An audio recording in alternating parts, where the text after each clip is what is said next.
Même si beaucoup de rumeurs tendent à penser qu'il y aura bel et bien une saison 5 et potentiellement une saison 6 de la Casa de Papel, nous n'avons malheureusement rien d'encore officiel à nous mettre sous la dent, sauf peut-être ce que je m'apprête à vous dire dans cette vidéo. Il va de soi que dès que j'aurai des informations concernant cette saison 5, je vous en ferai part, donc pensez à bien activer la cloche des notifications une fois abonné.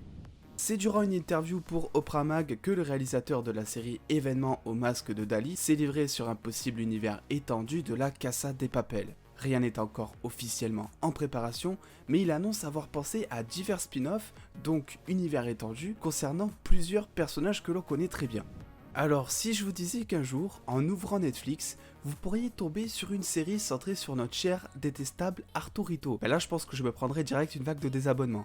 Et bien sachez que le créateur de la Casa de Papel a bel et bien pensé à développer une série dérivée sous forme de comédie très noire, laissant alors apparaître les côtés très impulsifs d'Arturito afin de compléter ses pulsions de viol montrées lors de la dernière saison en date.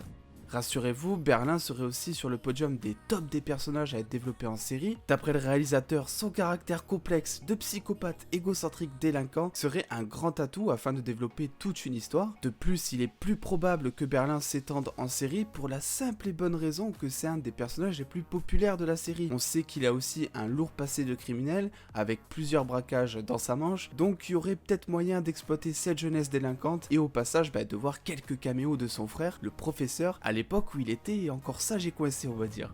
Pour terminer, la dernière évoquée dans cette interview est bel et bien Nairobi. N'oublions pas que le personnage est monté en popularité depuis les 2 dernières saisons et que beaucoup de fans réclament un retour du personnage. Bon, compte tenu des circonstances, vous vous doutez bien qu'il serait compliqué de faire revenir le personnage autrement que lors de flashbacks, mais elle aussi pourrait revenir dans un spin-off afin d'exploiter le plein potentiel de son fort caractère dans un tout autre contexte.